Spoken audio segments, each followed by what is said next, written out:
Okay, hello everybody. This is our MedSurge 3 project on obesity in Tennessee. This is done by myself, Emily Bell, Maggie Daniel, Sydney McIntosh, and Chelsea Newman.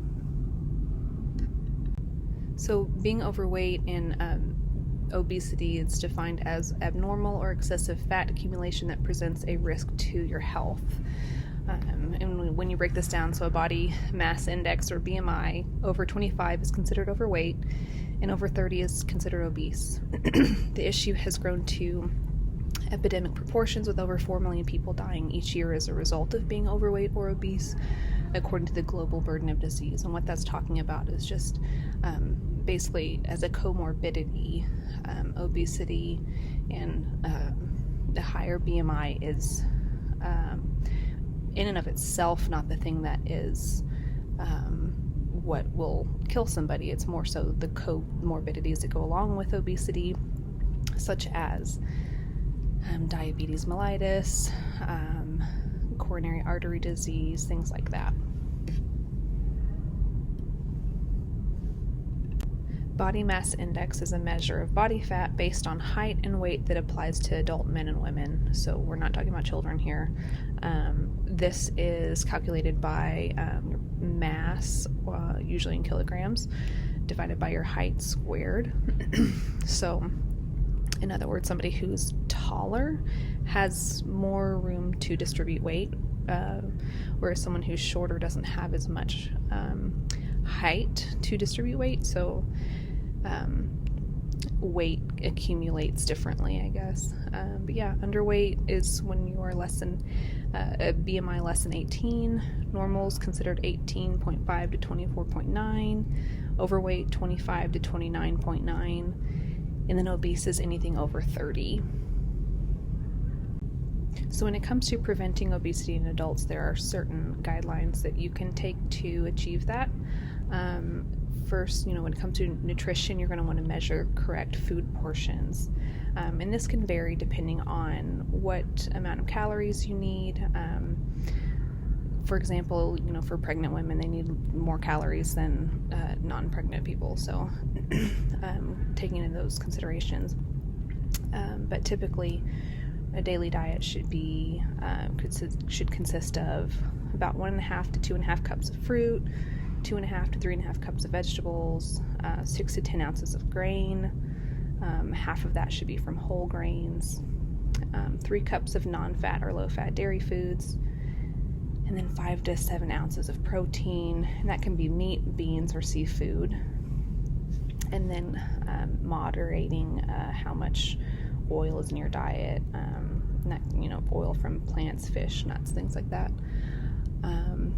5 to 9 servings of fruit or veggies, choosing whole grains over processed foods, understand how to read nutrition labels, then keep track of calories consumed versus calories burned, and then keeping a food diary can really help you keep track of what you consume in a day, and when it's all out in front of you, it kind of helps to see where you can improve in certain areas.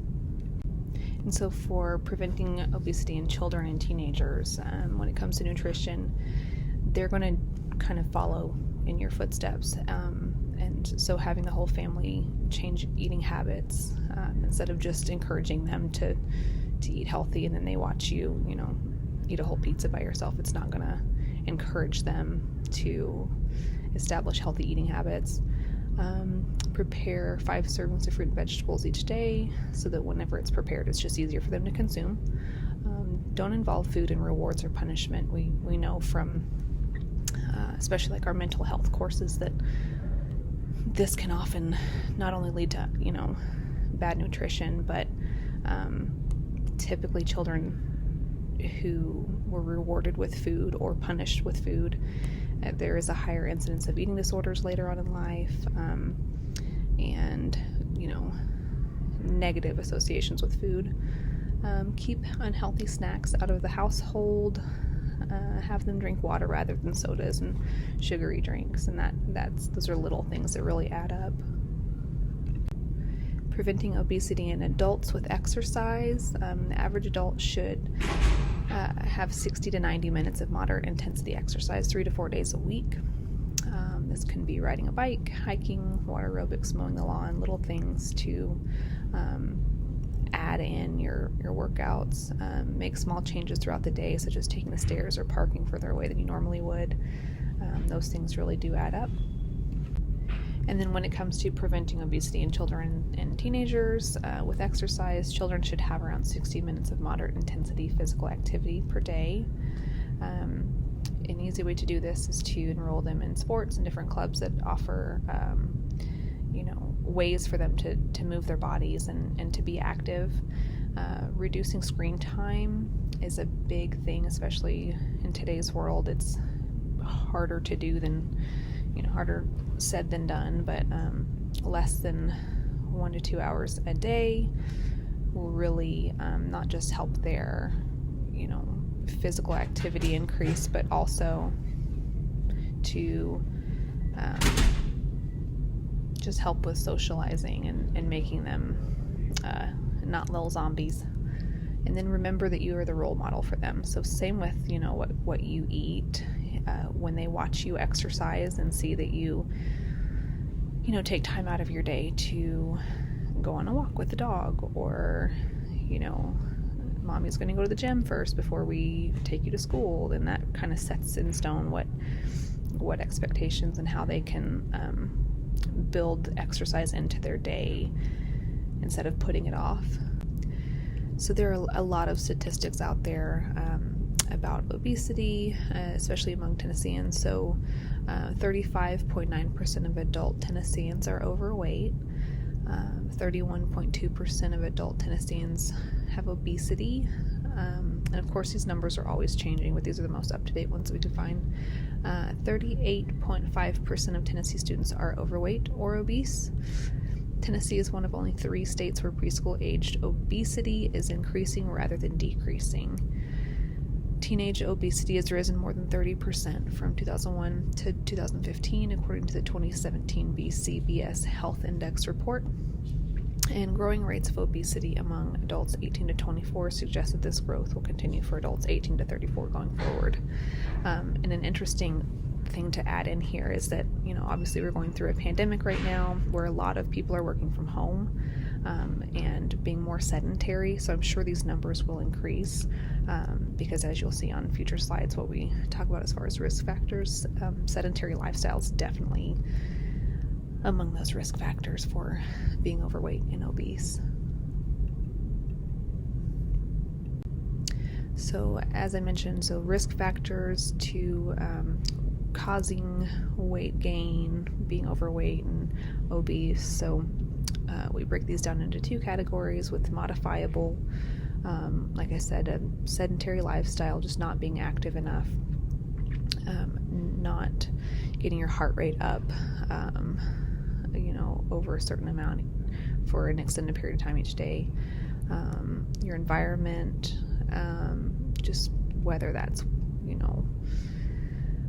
what you grew up in. I think that, especially here in the South, I know that times of the year when I'm more active, it's typically spring and fall because the weather is cooler. And like when I visit my brother in Seattle, I want to exercise all the time because it, be outside because it's so pretty and just encourages me to be more active. And so I think that really plays into, we kind of hear how Southerners are the stereotypical, just overweight, all of that. And I think some of that's true just because the weather is not conducive to staying active all the time. But that can be modifiable. You can move to different locations. So it's not always easy, but if it's something that is possible to achieve better health, then you should definitely do it.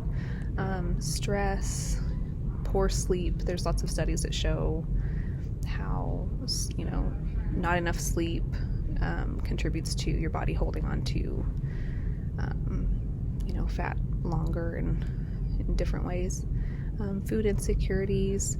This one, we kind of debated back and forth about whether this would be modifiable or unmodifiable, just because, poverty is not necessarily something that's easy to change. It's not so easy to just make more money for everybody. So, but it can definitely be improved. So, unmodifiable health conditions, different diagnoses that you don't have any control over. Genetics play a big role in, again, how your body, stores and carries weight, how easily you gain weight, and then your age, because we tend to become less active as we get older, and also our metabolism slows down. So kind of what I was saying earlier, as far as obesity being not the main thing that is going to cause mortality, but it's typically a comorbidity. So complications of obesity.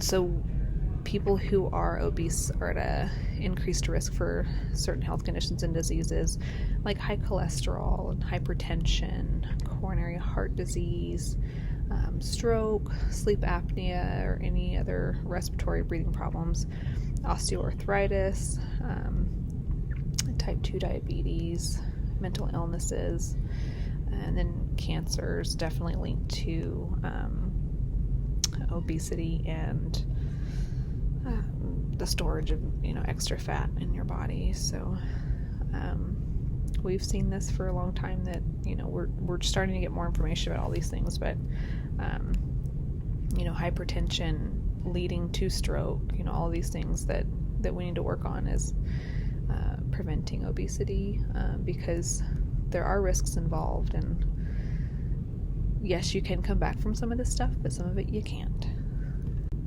And now for the NCLEX questions. Nurse Chelsea advises a young parent on how to get their 6-year-old child interested in eating more fruits and vegetables. Which of the following strategies would she recommend? A. Reward the child with a candy bar after they finish their vegetables at dinner. B. Explain to the child that they will be overweight if they do not eat healthier.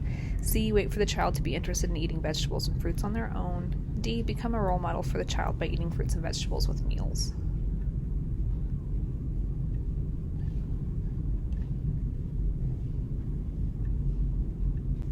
D. Children will be more likely to eat healthy if they see their parents eating healthy. Parents should always remember that they are the role model for their child's healthy habits. Starting young especially is just the best way to do that.